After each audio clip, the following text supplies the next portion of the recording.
Assalamualaikum warahmatullahi wabarakatuh. A'udzubillahi minasyaitonirrajim. Bismillahirrahmanirrahim. Alhamdulillahi rabbil alamin. Wal aqibatu lil muttaqin wala udwana illa 'alal zalimin. Wa asyhadu an la ilaha illallah wahdahu la syarikalah wa asyhadu anna Muhammadan abduhu wa rasuluhu la nabiyya ba'dah.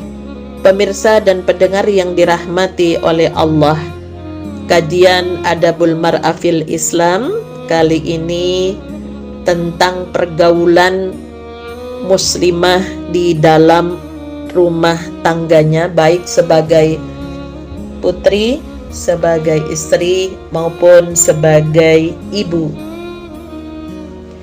Pada Quran surat Ali Imran ayat 35 sampai ayat 37 terkait dengan sejarah betapa khawatirnya ketika kedua orang tua diberi oleh Allah amanah dengan kelahiran anak perempuan, sehingga di situ dikatakan pada ayat 36,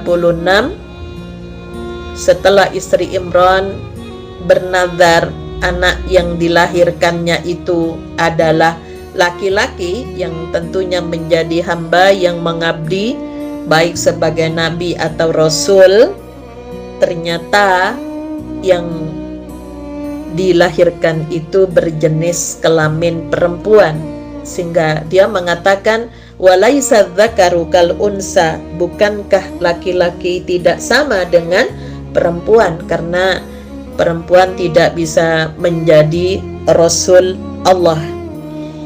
Kemudian dia memberinya nama Maryam, wa inni u'idzuha bika wa dzurriyyataha minasyaitonir rajim,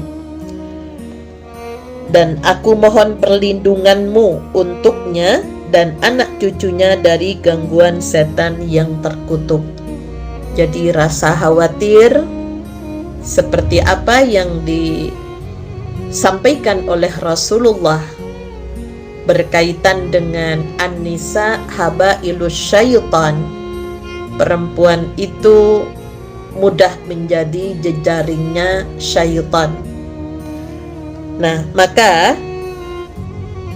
pada ayat 37 usaha keluarga Imran terkait dengan putrinya, maka dititipkanlah pendidikan untuk Maryam kepada Nabi Zakaria alaihi salam. Ternyata dari doa seorang ibu, kemudian dari pendidikan yang memang diserahkan kepada ahlinya, maka Maryam walaupun perempuan tidak bisa menjadi rasul, namun dia adalah perempuan yang taat, dia perempuan yang ahli iktikaf dan mampu menjaga kehormatannya, sehingga Al-Quran memberikan penjelasan kepada kita agar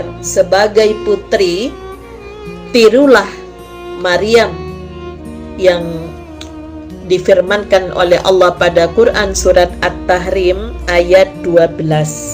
Wa Maryam banata Imran allati ahsanat farjaha, dan Maryam putri Imran yang memelihara kehormatannya. Jadi perempuan bagaimana bisa menjaga diri kaitannya dengan kehormatannya, sehingga Maryam pantas mendapatkan karomah dari Allah menjadi perempuan yang mendapatkan kemuliaan di mata Allah. Sebagai putri, tentunya bagaimana berbuat yang baik kepada kedua orang tuanya, memperhatikan harapan dan saran orang tuanya dalam berbagai aspek yang dibenarkan di dalam Islam. Jika saran itu tidak benar menurut Islam, maka pesan Rasulullah dalam hadis yang diriwayatkan oleh Muslim, la ta'ata fi maksiatillah, innamat ta'atu fil ma'ruf. Tidak ada ketaatan dalam maksiat kepada Allah. Ketaatan itu hanyalah semata dalam hal yang ma'ruf.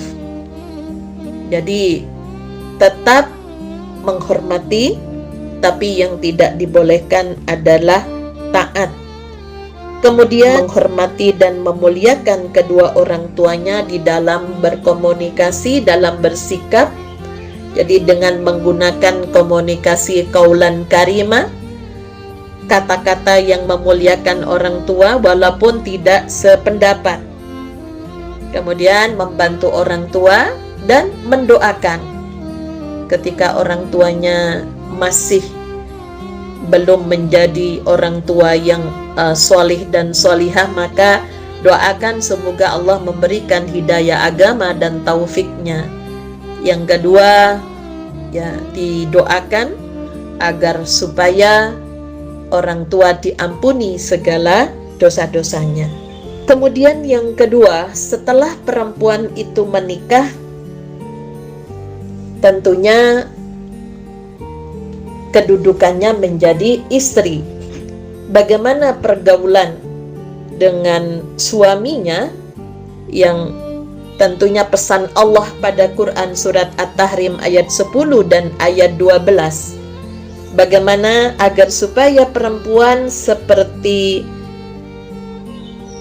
halnya yang terjadi pada keluarga Nabi Nuh dan Nabi Lut alaihi salam, ternyata kedua istrinya di bawah bimbingan suami yang salih, fakhonatahuma, keduanya berkhianat, sehingga suaminya tidak bisa menolong dari siksa Allah nanti di akhirat. Kemudian sebaliknya, seorang istri yang solihah, yaitu yang dikenal dengan nama Asiyah, istri Fir'aun, namun suaminya adalah musuh Allah, maka dia sebagai istri tetap berlapang dengan senantiasa memohon kepada Allah pada ayat 11 surat At-Tahrim, Rabbi banili indaka baitan fil jannati wa najjini min fir'auna wa amalihi wa najjini minal qaumidz zalimin. Ya Tuhanku, bangunkanlah untukku sebuah rumah di sisimu dalam surga, dan selamatkanlah aku dari Fir'aun dan perbuatannya, dan selamatkanlah aku dari kaum yang zalim. Karena tidak bisa membuat suasana rumah di dunia yang bernuansa surga, namun istri Fir'aun tetap berharap bahwa Allah akan memberikannya di akhirat nanti. Kemudian beberapa hal yang perlu dilakukan oleh seorang istri, kewajiban pada suaminya, patuh dan taat pada suami, senantiasa hormat. Yang kedua, sopan dan santun, ramah, tunjukkan kecintaannya dan kepercayaan yang penuh dari suaminya itu betul-betul dibuktikan. Ketika kita berada di luar rumah, tanamkan kepercayaan bahwa kita adalah istri yang memegang amanah. Kemudian penampilan yang menarik serta menjadi tambatan hati bagi suaminya. Hal ini tentunya seorang istri harus tahu keadaan suami sebagai apa. Kalau aktivitas suami di dalam pendidikan, ada yang dalam politik, ada dalam berbisnis, ya tentunya seorang istri perlu mengimbangi. Artinya ketika suami punya persoalan dalam pekerjaannya, minimal istri bisa diajak untuk bermusyawarah, bisa nyambung apa yang menjadi hal-hal yang menjadi pekerjaan suaminya. Maka seorang istri ini sedikit banyak tentunya perlu tahu berkaitan dengan ilmu yang menjadi pekerjaan suaminya. Kemudian setidaknya hal-hal yang bisa menarik menjadi tambatan hati suami, ya, misalnya dalam hal masakan. Bagaimana bisa masak yang di situ menjadi selera makan suami itu lebih senang daripada makan di luar. Nah, untuk itulah diperlukan ilmu. Kemudian menghormati kedua orang tuanya sendiri dan kedua orang tua suami. Nah, di sini banyak sekali yang muncul permusuhan antara menantu perempuan dengan mertua. Ini perlu dihindari. Nah, yang terakhir, mengatur suasana rumah tangga suami itu bagaimana suami terutama itu lebih betah beristirahat di rumah daripada istirahat di tempat lain. Ada beberapa hal penting yang perlu mendapatkan perhatian dari kita sebagai istri yang harus menjadi cermin. Yang pertama, tidak memuji perempuan lain di hadapan suaminya. Dalam hadis yang diriwayatkan oleh Bukhari, la tubashirul mar'atul mar'ata fatan atuha li zawjiha ka'annahu yanzuru ilaiha. Janganlah seorang istri memuji-muji perempuan lain di hadapan suaminya sehingga terbayang bagi suaminya seolah-olah dia melihat perempuan itu. Ya, kaitannya dengan surat Ali Imran ayat 14 yang memang hubbus syahawati minan nisa, syahwatnya itu memang pada perempuan terkait dengan sel otak laki-laki yang memang banyak kecenderungannya menyukai perempuan. Kemudian tidak minta cerai. Dalam hadis yang diriwayatkan oleh Ibnu Majah, janganlah seorang istri minta cerai dari suaminya tanpa alasan sebab yang dibenarkan. Niscaya dia tidak akan mencium bau surga yang baunya dapat dirasakan pada jarak tempuh 40 tahun. Artinya, antrian masuk surganya itu panjang. Untuk itu perlu dihati-hati. Kemudian, kurang berterima kasih kepada suaminya. La yanzurullah ila imra'atin la tashkuru zawjaha wa hiya la tastagni anhu. Allah Subhanahu wa taala kelak tidak akan memperhatikan seorang perempuan yang tidak bersyukur, artinya berterima kasih kepada suaminya meskipun selamanya dia membutuhkan suaminya. Dalam hadis riwayat Hakim, artinya apa yang diberikan oleh suami jangan sampai meremehkan pemberian dari suami dan pengayoman dari suami. Kemudian tidak mengizinkan orang lain masuk rumah yang tentunya tidak disukai oleh suami. Dalam hadis yang diriwayatkan oleh Tabrani, yang artinya hak suami atas istri ialah tidak menjauhi tempat tidur suami dan memperlakukannya dengan benar dan jujur, mentaati perintahnya dan tidak keluar meninggalkan rumah kecuali dengan izin suaminya, tidak memasukkan ke rumahnya orang-orang yang tidak disukai suaminya. Artinya bahwa perempuan keluar rumah jangan dalam keadaan marah. Tidak tidur di kamar yang biasanya bersama suaminya, ya, jadi dalam keadaan marah. Ini yang harus dijaga karena para istri telah diserahkan oleh walinya kepada suaminya dengan misakan ghalidhan, dengan perjanjian yang kuat.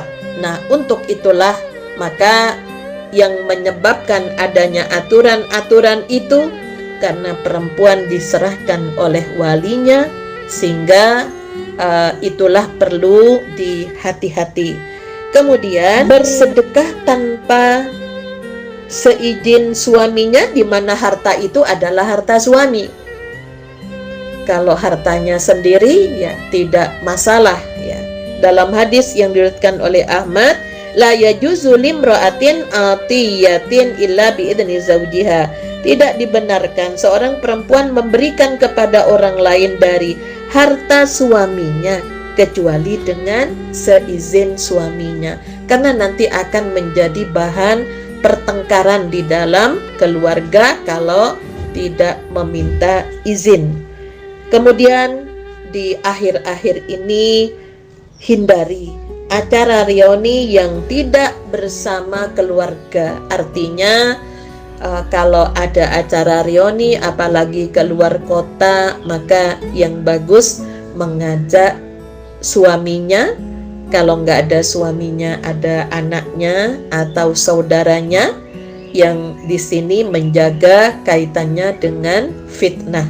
Karena akhir-akhir ini banyak persoalan yang terkait dengan masalah awalnya dari reuni menjadi penyebab perselingkuhan di dalam rumah tangga yang satu dengan yang lain. Kemudian yang ketiga, perempuan sebagai ibu, kewajiban di dalam rumah tangganya. Kalau kita perhatikan di dalam hadis bahwa di telapak kaki ibu itu terbentang surga, di tangan ibulah juga nasib bangsa. Maka di sini ada beberapa hal yang perlu diperhatikan sebagai ibu, bahwa kelahiran anak itu adalah amanah. Pergaulan dengan anak-anak menurut para ahli pendidikan dan kejiwaan adalah harus berlandaskan tujuan untuk mendidik dengan sifat kasih sayang. Nah, untuk itulah maka karena anak itu adalah amanah yang harus dikembangkan potensi fitrahnya, ya, terutama sebagai umat Islam, karena pergaulan dan kehidupan anak-anak di rumah tangga itu merupakan sekolah pertama. Maka akhlak dan budi pekerti berlandaskan Islamlah yang perlu dipupuk dan dididik dalam segala gerak-gerik dan tindak pergaulan mereka sehari-hari. Nah, untuk itulah maka jika orang tuanya, terutama guru yang pertama yakni ibunya, dapat mengeterapkan dan melaksanakan petunjuk-petunjuk yang dikemukakan, ya tentunya anak-anaknya akan mengatakan anak ayam pulang ke lesung, anak itik pulang ke air, dan pinang pulang ke tampuknya. Sebagaimana hadis yang diriwayatkan oleh Tirmidzi dan Hakim, mana hila walidun waladan afdalu min adabin hasanin. Tidak ada pemberian orang tua kepada anak-anaknya yang lebih utama daripada pendidikan yang baik. Jadi anak yang solihah kalau perempuan itu tidak sekedar dilahirkan, namun dibentuk, dididik, dibiasakan dengan pendidikan yang seimbang antara hati, akalnya, dan fisiknya. Jadi jangan hanya memperhatikan berkaitan dengan salah satu, namun ketiga hal, fisiknya dari makanannya yang bergizi, yang halal, kemudian hatinya, ya, kemudian akalnya, bagaimana berpikirnya. Nah, inilah nampaknya seorang ibu yang diberi amanah, sehingga kata umun itu serumpun dengan kata amanah yang dipercaya, serumpun dengan kata imam yang harus berada di depan, yang bisa menggerakkan, membiasakan, mengulang-ulang perilaku-perilaku yang baik di dalam agama itu, sehingga menjadi karakter anak yang nantinya akan menjadi istri yang solihah. Kalau jadi ibu akan melahirkan generasi yang berdaya saing di zamannya. Pemirsa dan pendengar yang dirahmati oleh Allah, inilah pergaulan yang tentunya harus dilakukan, baik sebagai seorang putri kepada orang tuanya dan kepada saudara yang ada di keluarga itu, sebagai istri, jadi bagaimana dengan suaminya dan keluarga suami, kemudian sebagai ibu bagaimana berkomunikasi, bagaimana membiasakan hal-hal yang baik kepada putra-putrinya. Nasrum minallah wa fathun qarib wa basyiril mu'minin walhamdulillahi rabbil alamin. Assalamualaikum warahmatullahi wabarakatuh.